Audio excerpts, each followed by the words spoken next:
My name is Isabella Torres, and I'm 34 years old. I've been a kindergarten teacher for almost a decade, the kind who cuts paper snowflakes until midnight, knows every child's favorite color, and buys classroom glue with her own paycheck. My life has never been glamorous, but it's been honest.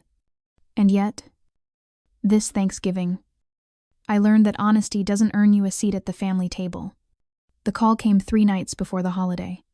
It was my mother's voice clipped. Polite. Rehearsed.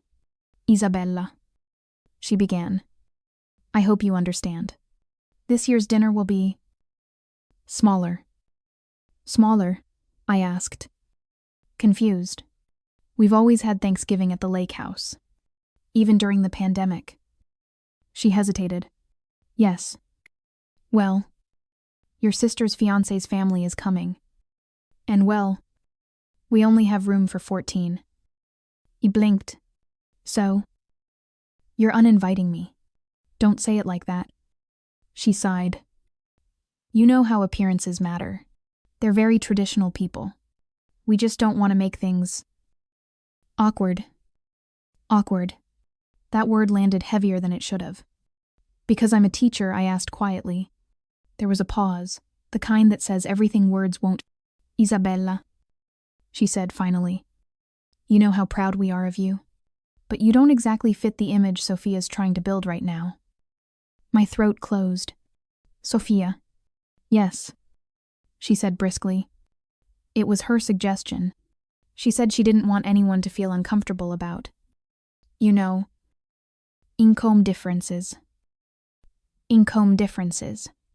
I bit my tongue so hard I tasted blood. Tell me. Mom. I said, my voice trembling. When did love start needing a tax bracket?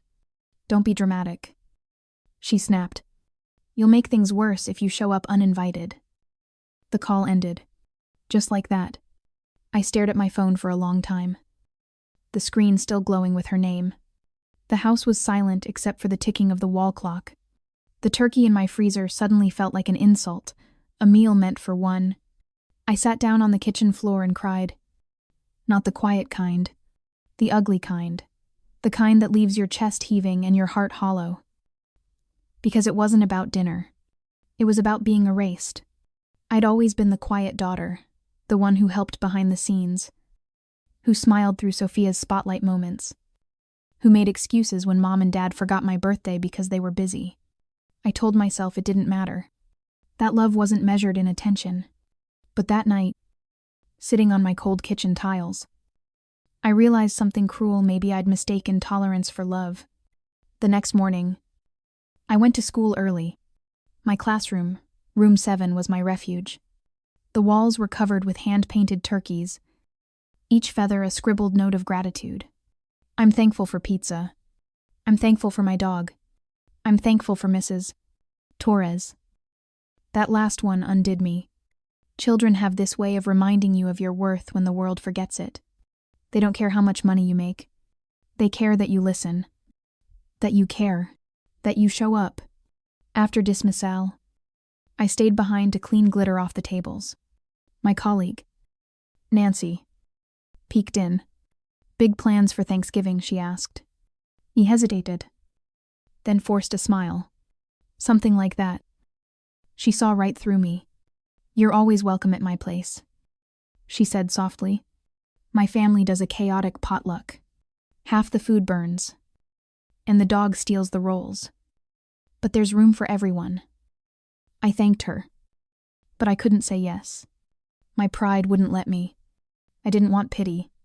I wanted belonging. That night, I took out an old photo album. There was one picture that always made me smile, my grandmother and me at Thanksgiving. Years ago, she was the kind of woman who wore pearls with her apron and called everyone darling. She used to tell me, never measure yourself by who sits at your table. Bella. Measure yourself by who would miss you if you left it. She'd passed away 5 years ago. I missed her warmth, her laughter, her belief that kindness was a kind of power. As I stared at her photo, I whispered, I wish you were here. Grandma, you'd know what to do. The next day, something strange happened. I received a letter, not an email, not a text, but an actual envelope, handwritten in elegant cursive. The return address was her lawyer's office. Inside was a formal letter addressed to Ms. Lozan. Isabella Torres. Dated 2 months earlier. It read, per the request of the late Mrs. Elena Torres. Enclosed, please find her posthumous instructions regarding the final disbursement of her estate. The contents are to be shared only with you. In person. At the reading scheduled for November 23rd. That was tomorrow. I frowned. I hadn't been aware of any estate. Grandma had lived modestly. She'd left the lake house to my parents, her jewelry to Sophia, and the family china to an aunt. I'd received only her locket, a tiny gold heart with a faded photo of her and me inside. Still, curiosity pulled me in. Maybe it was just sentimental. Maybe it was a letter. One last goodbye. The following morning, I took the train downtown to the law office. The air smelled like rain and old paper. The lawyer, Mr. Hall, was an older gentleman with silver hair and kind eyes. Ms. Torres, he greeted. Right on time. Your grandmother was very specific that this meeting be private. He slid a sealed envelope across the desk. My name was written on it in her familiar, cursive. My hands trembled as I opened it. Inside was a short handwritten note and a small silver key. My dearest Isabella, if you are reading this, it means your heart has stayed soft, and that is rarer than gold.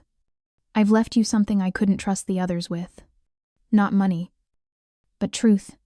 Go to the attic of the lake house. Use this key on the blue chest near the window. What you find there will explain everything. Love always. Grandma. My pulse quickened. I hadn't been to the lake house in years, not since Grandma's funeral. My parents had practically turned it into Sophia's wedding venue storage. Mr. Hall smiled gently. She was quite fond of you. Ms. Torres. She once told me you were the only one who saw people for who they are, not what they have. His words felt like sunlight through fog.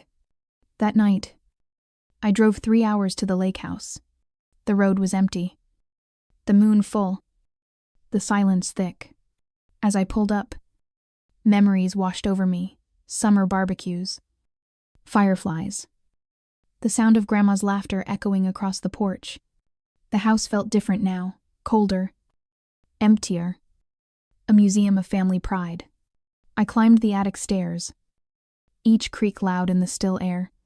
The space smelled of cedar and dust. And there, near the window, was the blue chest. My heart thudded. The key fit perfectly. Inside were 2 things, a leather-bound journal and a thick envelope labeled for Isabella only. I opened the envelope first. It contained legal documents, shocking ones. A property deed, bank statements, foundation papers. It took me several minutes to comprehend what I was seeing. My grandmother had left behind a trust, a multi-million-dollar educational foundation, created in my name, the Isabella Torres Fund for Children's Literacy. Tears blurred my vision. A note at the bottom read, "They worship wealth.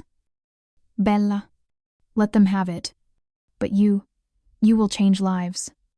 That is real inheritance." And then, in smaller handwriting, one day, they will try to humiliate you. When that happens, don't defend yourself. Just remember this chest. Everything you'll need is here. My breath caught. She had known. My grandmother had known this day would come, that I'd be cast aside, that my family's arrogance would someday break me. But she'd also known I'd need a way to rise again. As I held her journal, something inside me shifted. The pain of exclusion transformed into purpose. I looked out the attic window at the dark lake below and whispered, "I won't waste this. Grandma, I promise." The night I found that chest, I couldn't sleep. The house felt haunted not by ghosts, but by memories. Every creak of the floorboards carried the echo of my childhood laughter. the warmth of family dinners, the scent of Grandma's cinnamon bread cooling by the window. I sat cross-legged on the dusty attic floor, the journal open in my lap. Her handwriting was neat and slanted, the ink slightly faded, but still strong, just like her voice in my memory. People reveal who they are around money. She had written, "It's not wealth that corrupts. It's the illusion that it makes you more valuable than others." She wrote about my parents, about Sophia, about how she'd tried to teach them humility, but failed. They loved image more than truth. One line read, "But you, Bella, you love people. That's why you'll be tested the hardest." I wiped my eyes and kept reading.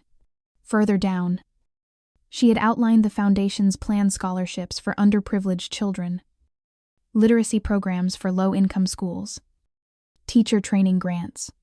It wasn't just money. It was a mission. The last page stopped me cold. If they ever make you feel small, remember, silence can be louder than anger. Let your actions speak. But when the time comes, and it will, don't just forgive, teach them what true grace looks like. I closed the journal and pressed it to my chest. I didn't know what she meant by "when the time comes," but I had a feeling I'd find out soon. 2 days later, I saw the photos on social media. My family's Thanksgiving dinner. The long table draped in gold linens. The crystal glasses filled with champagne. The caption, "So blessed to celebrate family and success. Thankful for love and legacy." Legacy. Sophia stood at the center, radiant in a designer dress, her fiancé's arm around her. My mother sat nearby, pearls gleaming under chandelier light. My father carved the turkey with the same pride he used to have when introducing me at parent-teacher night, except now. I wasn't even in the frame. I stared at that photo for a long time, the edges of my heart cracking like glass. But I didn't cry this time. I'd already cried enough.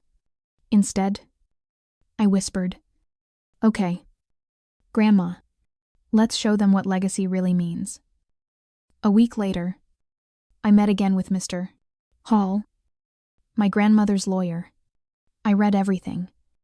I told him, "And I want to activate the foundation." He smiled knowingly. "She said you'd say that. There's one more thing you should see." He handed me a flash drive. "She recorded a message for you and for your family. She wanted it played publicly if circumstances required." I frowned. Publicly. Yes. Her words. Not mine. She said you'd know when the time was right. ATW. That night, I sat in my small apartment, the flash drive glowing in my laptop. My grandmother's face filled the screen, soft wrinkles, wise eyes, that gentle smile that could calm any storm. "Hello, my loves," she began. "If you're watching this, it means I've left this world and perhaps some truths behind me. Isabella, my dear, if they're treating you unkindly, remember, this kindness does not mean silence. Sometimes, the only way to heal a family is to let their mirror crack." Her voice trembled slightly. "To the rest of you, if greed or pride have blinded you, I hope this message brings light." Then she smiled again, a little sadly. "Don't shame my Isabella for her humility. One day, you'll realize she inherited far more than any of you. Not my money, but my heart." The screen went dark. I sat there for a long time, shaking. Her words weren't just for comfort. They were a warning. The opportunity came sooner than I expected. 2 months later, Sophia's engagement party was announced, a grand affair at the very same lake house. The invitation arrived by courier. Engraved in gold leaf, my name was listed, almost as an afterthought. Under extended family? Maybe it was guilt. Maybe they wanted to show off their forgiveness. Either way, I decided to go. Not for them, but for her. When the night came, I arrived early in a simple cream dress, my grandmother's locket around my neck. My heart was pounding, but my mind was calm. I wasn't here for revenge. I was here for truth. The house was buzzing with laughter, music, and the clinking of champagne glasses. I recognized half the guests, local politicians, family, friends, and business associates. My parents moved gracefully through the crowd, smiling like royalty. Sophia spotted me first. Her surprise flickered for only a second before she recovered. "Isabella, you made it. I was invited," I said simply. She gave a brittle laugh. "Of course, we didn't want any hard feelings." "None at all," I said, my voice steady. "I actually have something to share tonight." Her smile faltered. "Oh, what could that be?" "You'll see." The engagement toast began at 8 sharp. My father tapped his glass, commanding silence. "Tonight, we celebrate the future of family, love, and legacy." Legacy again. That word had followed me like a shadow. He raised his glass. "To Sophia and Richard, may your union bring honor to our name." The applause swelled. Cameras flashed. I could feel eyes brushing past me, polite and dismissive, like I was invisible again. Until Mr. Hall stepped onto the small stage. "Excuse me," he said into the microphone. "Before we conclude the formalities, I've been asked to deliver a final message from the late Mrs. Elena Torres." My mother's head snapped up. "What?" My father frowned. "What message?" "Mr. Hall smiled. "One that pertains to her true legacy." He pressed play. My grandmother's face appeared on the large projector behind the stage. The same recording I'd watched days earlier. Gasps filled the room. "Hello. My family," she began. "If you're watching this, it means time has revealed what I always feared, that my family forgot the difference between appearance and integrity." My mother's hand flew to her mouth. My father muttered, "Turn this off." But no one moved.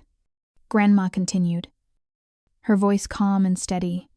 "Sophia, my dear, I love your ambition, but pride without empathy is vanity. Robert and Diana, you raised your daughters to chase success, but forgot to teach them that love cannot be earned through status." The crowd was dead silent.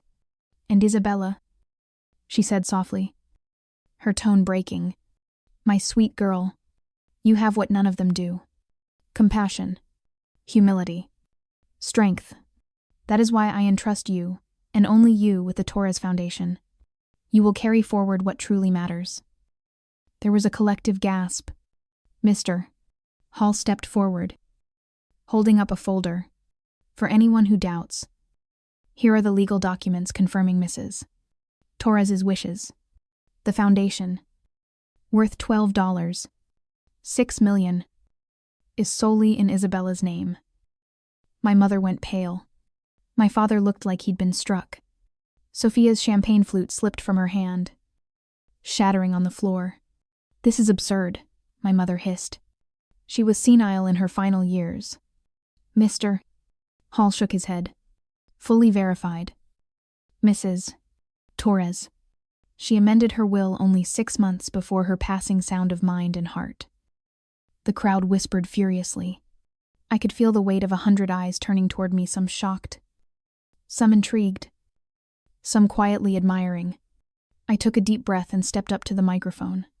"For years," I began softly, "I thought I wasn't enough. Not smart enough. Not rich enough. Not impressive enough. But my grandmother taught me that worth isn't proven in rooms like this.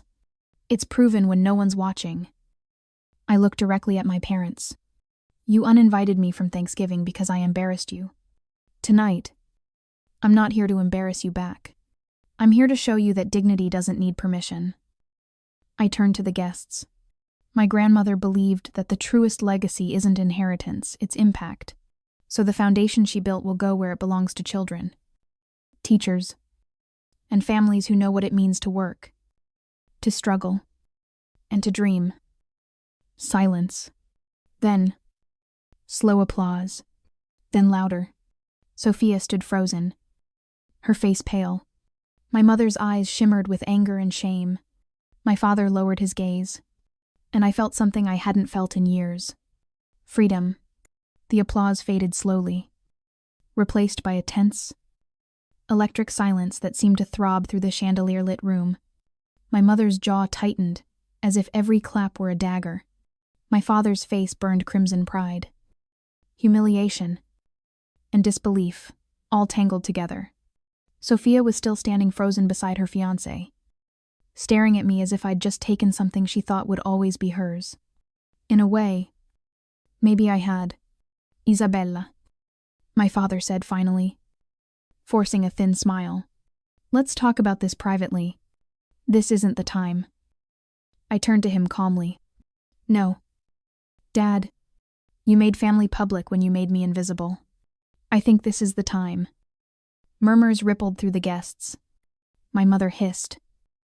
You're humiliating us. No, I said softly. You did that when you decided I wasn't good enough to sit at your table. For years, I'd replayed every dinner, every gathering, every conversation where I'd been treated as the simple one, the sweet teacher who didn't understand ambition. I used to think if I worked harder, smiled more, stayed quieter, they might finally be proud. But that night, standing beneath the same crystal chandelier that had watched over decades of family dinners, I realized something I should have known long ago. You can't earn love from people who confuse it with approval. Mr. Hall cleared his throat gently. If I may add, Mrs. Torres left a letter addressed to the entire family. She wanted it read tonight. My mother's voice broke. This is absurd. But he had already opened the envelope. To my children and grandchildren. Grandma's voice echoed through the speakers, her words trembling slightly, but clear, like a church bell in cold air. You were all born with the same opportunities to choose kindness, to value people over possessions. Somewhere along the way, some of you lost that compass. I hope this letter leads you home. You cannot build a legacy by stepping on others. True legacy is built by lifting others. And if you forget that, then wealth will become your prison. A sob escaped someone in the audience. Maybe it was one of the cousins. Grandma's voice softened. If you're angry that Isabella carries my name and my foundation, ask yourself why. Is it because you love me or because you love what I had? When the recording ended, the room was so silent, I could hear the faint hum of the projector. Sophia looked at me then, her mask cracking. You planned this, she whispered. I met her eyes. No, Sophia. She did. Don't pretend this is noble, she said, her voice rising. You're enjoying this. You wanted revenge. Her words hit hard because a small part of me had wanted revenge. I'd imagined this moment more than once, them seeing me, finally realizing I was worth something. But as I looked at her, trembling and angry, I felt no triumph, just sadness. I wanted respect, I said quietly, not power. Her fiancé shifted awkwardly beside her. Sophia, he murmured. Maybe we should. Stay out of this, she snapped, glaring at him. Then she turned back to me. You think you're better than us now because Grandma left you money. I shook my head. No. I think I'm lucky she saw through you before I did. Her face flushed crimson. You'll regret this. I already did, I said softly. For years. I stepped down from the stage. Cameras flashed. Reporters whispered. My heart hammered in my chest. But my soul felt strangely calm, like I'd finally stopped running. Marcus, my colleague and old friend who'd accompanied me, touched my arm as I passed. You handled that with grace, he whispered. I smiled faintly. Grace was Grandma's favorite word. Behind us, the family chaos erupted. My mother cornered Mr. Hall, demanding explanations. My father shouted about betrayal. Sophia stormed off, her heels echoing like gunshots down the marble hallway. I slipped outside, leaving the noise behind.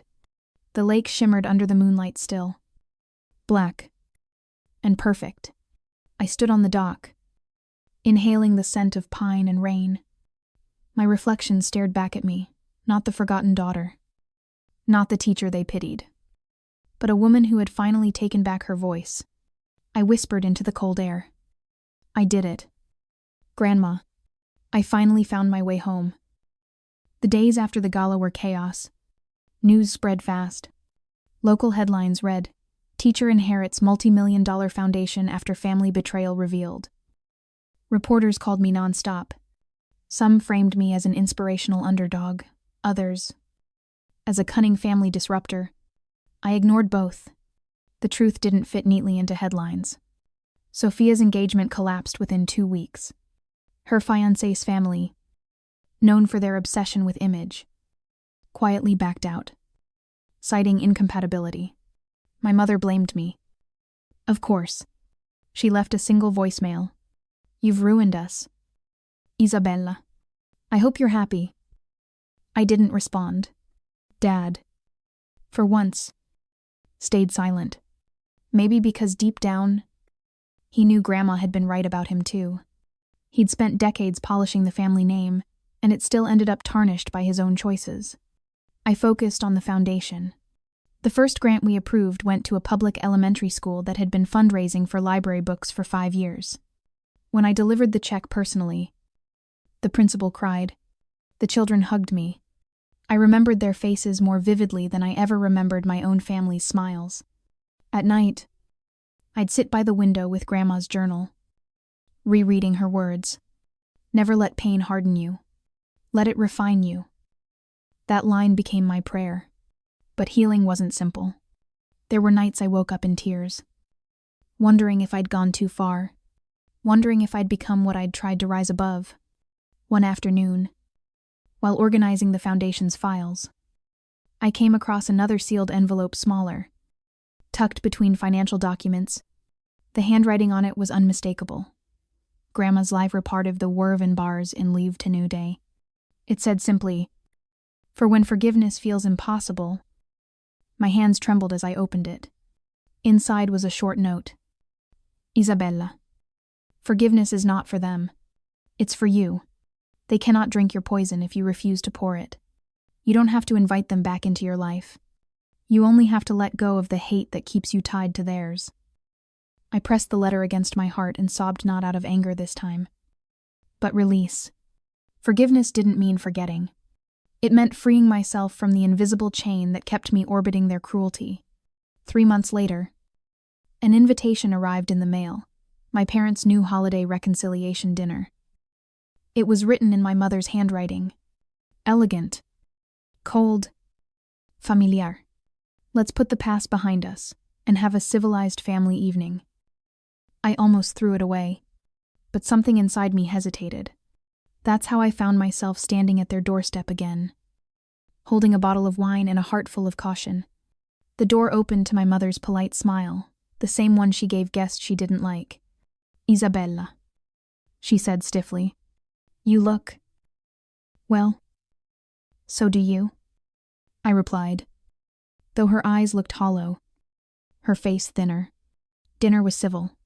Too civil. Sophia sat across the table, picking at her food. "No fiancé. No ring." My father spoke only in short sentences. Halfway through the meal, my mother said, "You've done well for yourself." "I've been lucky," I said carefully. "Grandmother always did have a soft spot for you." Sophia muttered. "She had a soft spot for humility," I said gently. The silence that followed was heavy. Then, out of nowhere, my father said quietly, "Your grandmother would be proud." For a moment, I didn't breathe. He didn't look at me when he said it, but he meant it. And for the first time in years, I didn't feel small in his presence. When I left that night, I didn't hug them, but I didn't hate them either. I walked out into the cold air, feeling lighter. Grandma's letter had been right. Forgiveness wasn't about them. It was about me reclaiming my peace. As I drove home, snow began to fall, the kind that muffles the world into silence. I rolled down the window, letting the icy air hit my face, and whispered, "Thank you, Grandma, for everything." After that dinner with my parents, something shifted inside me. It wasn't reconciliation, not really. It was more like closing the last chapter of a book I'd spent my entire life rereading. For the first time, I didn't crave their approval. I didn't ache for them to say, "We're proud of you." I realized that the wound they left had already begun to heal the moment I stopped reopening it. Winter melted into spring. The foundation grew faster than I could have imagined. Donations poured in after our story went viral. Teachers across the country wrote to me, some just to say thank you, others to share their struggles. One letter stood out. "I watched your video and cried. I was about to quit teaching, but you reminded me why I started. You gave me hope." I pinned that letter above my desk. Every time exhaustion crept in, I read it again. Marcus became my rock through it all. He wasn't family by blood, but by soul. One evening, as we sorted through funding proposals, he smiled at me across the conference table. "You know," he said, "your grandmother would have been proud, not just of what you built, but of how you built it." I smiled. She'd probably scold me for skipping lunch and working too much. She'd call it dedication. He said softly. Maybe he was right. Maybe. For the first time in my life, my dedication was being used for something that mattered, not to impress, but to empower. Still, part of me couldn't help but look back, because even after everything, there were nights I'd catch myself wondering, would my family ever truly understand? Would they ever see that the daughter they'd dismissed as ordinary had become the very legacy they claimed to uphold? That question got its answer on an April afternoon I never saw coming. I was at the foundation office when my assistant knocked. "Ms. Torres," she said, hesitating. "There's someone here to see you." I looked up from my laptop. "Who?" She glanced toward the door. "Your father." For a moment, I couldn't speak. The air left my lungs. "Are you sure?" She nodded.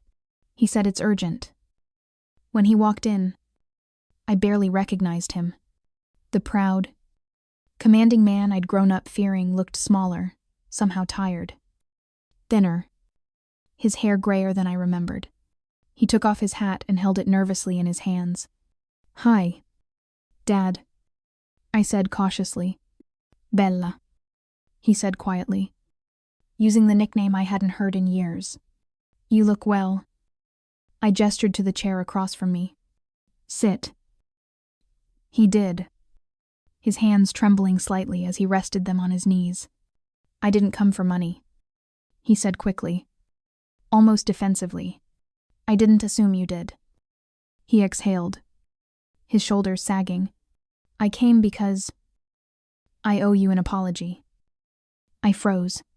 I had imagined hearing those words 1,000 times in my life, in dreams, in arguments that never happened, in letters I wrote but never sent. But to hear them now, in real life, from the man who once said I lacked ambition, it felt surreal. "I was wrong," he said simply. "About everything. About what matters. About you." I wanted to say something, but my throat tightened. "I spent my whole life trying to build a name that meant something," he continued. "But somewhere along the way, I forgot that names don't mean anything if you destroy the people attached to them." He looked down. "Your mother doesn't understand yet. She's too proud to admit it. But I see it now. That night at the gala, I saw what I'd done, and I hated myself for it." Silence filled the space between us, heavy, honest, human. "I don't expect forgiveness," he said finally, "but I hope you'll let me be part of your life again, even just as a father who's learning how to be one." The old me, the little girl who'd begged for love, would have melted instantly, but the woman I'd become took a deep breath and answered carefully. "I don't hate you, Dad," I said softly, "but I don't need you to be part of my life to forgive you. I just need you to understand it." He nodded slowly, eyes glistening. "That's fair. We sat in silence for a long moment, before he stood. "Your grandmother was right about you," he said quietly. "You're stronger than all of us." When he left, I didn't cry. I didn't tremble. I just closed my eyes and whispered, "Goodbye." Not out of bitterness, but release. Months passed. The foundation launched its biggest project yet, the Storyteller Program, a nationwide initiative to bring creative writing into underfunded schools. I poured everything into it. Each workshop, each book drive, each classroom visit felt like planting seeds in soil my family had once called barren. And the strangest thing happened. Sophia reached out. Her message was short. "Hi, Izzy. I've been watching your interviews. You've done incredible things. I'd like to talk, if you're open to it." I stared at her text for a long time before replying. "I'm open." We met at a small cafe near the city park neutral ground. When she walked in, she looked different. Gone was the perfection, the sharp eyeliner, the designer heels, the polished arrogance. She wore jeans, a loose sweater, no makeup. "Hey," she said quietly. "Hey," I replied. She sat down, folding her hands. "I'm sorry," she said simply. "For everything. I was cruel. I was jealous. You made me feel small without even trying. And I hated you for it." I stared at her, stunned by her honesty. "Why?" "Because you didn't need validation," she said. "You were content. I couldn't understand that. I thought if I was richer, prettier, more successful, I'd finally feel enough. But the more I chased it, the emptier I got." Tears welled in her eyes. When Grandma's video played, I hated her too. I thought she betrayed me. But now, I get it. She wasn't punishing me. She was saving me from becoming mom. Her voice broke. I lost everything. Richard's family dumped me. My reputation tanked. I was humiliated. But it was the best thing that ever happened to me. It stripped me of everything fake. For a long time, we just sat there, two sisters who'd spent a lifetime on opposite sides of the same wound. Finally, I reached across the table and took her hand. "I forgive you," I said softly, "and I mean it." She let out a shaky breath. "You're a better person than I deserve." "No," I said, smiling faintly. "I'm just a teacher. And forgiveness, that's what we teach best." We talked for hours that day about Grandma, about childhood, about the things we'd never said. When we parted, she hugged me, not the stiff, polite kind we used to share, but a real one, trembling, human. Raf. A year after the gala, the foundation hosted a new Thanksgiving event, a community dinner for teachers and families in need. Long tables were set up in a school gym, decorated with paper turkeys and handmade banners. Laughter filled the air. I stood at the front, looking out over the crowd, single parents, children, volunteers, teachers. No gold plates, no crystal chandeliers, just warmth. Sophia was there too, serving mashed potatoes with a smile that finally looked genuine. As I helped a little boy cut his turkey, he looked up and said, "Mrs. Torres." My mom said, "You're famous. Is that true?" I laughed softly. "Maybe a little." He grinned. "Can I be like you when I grow up?" My throat tightened. "You can be better." And right then, I realized that was my real legacy. Not money, not vindication, but this, the laughter, the hope, the second chances. That Thanksgiving community dinner became something of a tradition. Every year since, the foundation hosts it not as a charity event, but as a celebration of gratitude without exclusion. There are no invitation lists, no dress codes, no table 1s and table 12s, just people laughing, sharing stories, eating together like equals. It's strange how life works. A year ago, I was the daughter uninvited to her own family's Thanksgiving. Now, I was helping feed over 200 families who'd faced the same kind of quiet rejection not because of who they were, but because of who they weren't. As I moved from table to table, I saw teachers smiling beside students, parents sitting with volunteers, and even Sophia helping a little girl cut her pumpkin pie. The sight made something in me loosen a knot I hadn't realized was still there. Later that night, after everyone had gone home and the gym was quiet again, I stayed behind. The tables were messy, the floor sticky with spilled juice and cookie crumbs, but it was beautiful, a kind of beautiful my old family gatherings never had. Sophia walked over, holding 2 cups of leftover cocoa. "I think Grandma would have loved this," she said softly. "She would." I agreed. This is exactly the kind of Thanksgiving she believed in. We sat on the bleachers, sipping cocoa, watching the janitor sweep the floor. The air smelled of cinnamon and plastic tablecloths. "You know," Sophia said after a while, "for a long time, I thought Grandma's love for you meant she loved me less. But now I realize she wasn't choosing between us. She was trying to teach us both, just in different ways." I smiled faintly. "She was teaching me to forgive you before you even hurt me." Sophia laughed softly, then wiped her eyes. I guess she succeeded. We sat in silence after that. No need for big words. No need to rehash what had already been forgiven. When I drove home that night, the streets were empty. The moon reflected off the quiet lake, just like the one beside Grandma's house. I parked the car, walked down to the water, and sat on the bench overlooking the dark waves. It had been exactly 2 years since that first painful phone call, the one that told me I wasn't welcome. I closed my eyes and remembered that night in my kitchen, crying on the floor. I remembered the taste of shame, the sting of rejection, and then I remembered finding Grandma's letter. The weight of that small silver key in my hand, the key that had opened not just a chest, but my life. I whispered into the cool air, "You were right, Grandma." I found my way. The breeze stirred the surface of the water, and for a moment, it felt like she was answering not with words, but with peace. The foundation flourished. What started as a single literacy grant grew into a national movement. We partnered with publishers, schools, and teacher unions. We launched mobile libraries, sponsored scholarships, and even began a mentorship program for first-year teachers.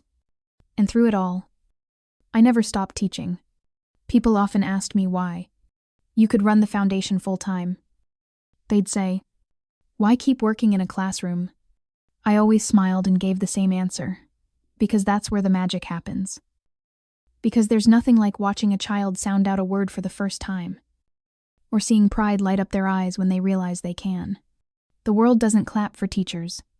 There are no trophies, no press releases, no standing ovations. But the applause comes quietly in the form of thank you notes written in crayon, or shy hugs on the last day of school. That's the kind of legacy no money can buy.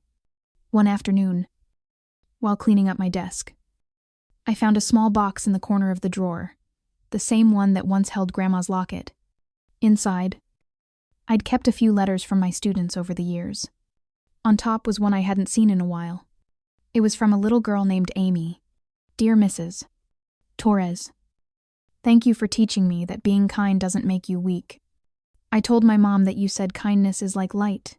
It can't be seen in bright rooms, but it shines in the dark." I smiled through tears. That was it.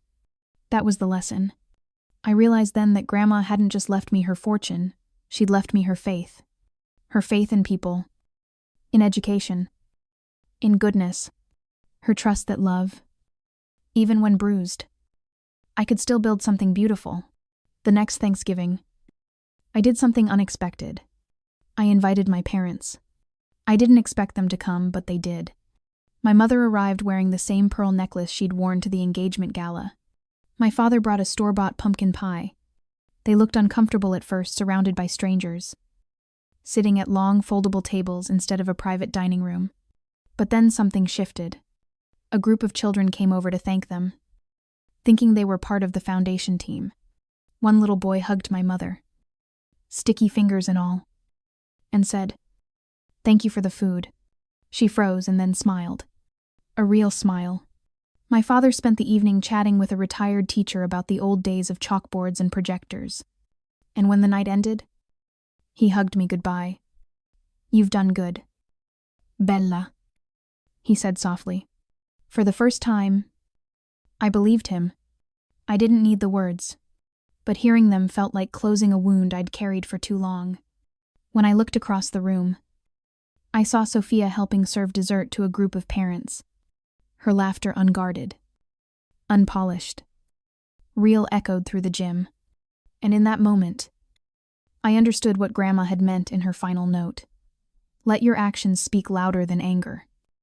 Because sometimes, the sweetest revenge isn't justice. It's peace. That night, after the last chair was stacked and the lights dimmed, I sat alone at one of the empty tables. Tracing my finger along the wood grain, I thought about all the versions of myself that had existed: the insecure daughter, the humiliated teacher, the woman with shaking hands reading her grandmother's final words. Every version had led here. Every heartbreak had built this foundation, not just the literal one, but the emotional one. I took out my journal and wrote a note to myself. You can't always control who sits at your table, but you can always choose who you make space for. And that's what I did. I made space for love, for grace, for second chances, for people like me, the ones who were told they didn't belong, only to discover they could build their own table. So if you're watching this right now, and you've ever been made to feel small, overlooked, or not enough, I want you to hear me clearly. You are not defined by who invites you in. You are defined by what you build when you're left out. Rejection is not the end of your story. Sometimes, it's the beginning of your strength. So take your pain, your shame, your loneliness, and turn it into something unignorable. Create something so good, so real, that the people who doubted you can't help but see it. Because your worth was never theirs to give. It's been yours all along. Thank you for listening to my story. If it touched your heart, please like this video, subscribe to the channel, and share it with someone who might need to hear it. And tell me in the comments, have you ever been made to feel like you didn't belong? How did you rise above it? I'd love to read your story. Until next time, remember, forgive freely, love deeply, and never let anyone decide your value.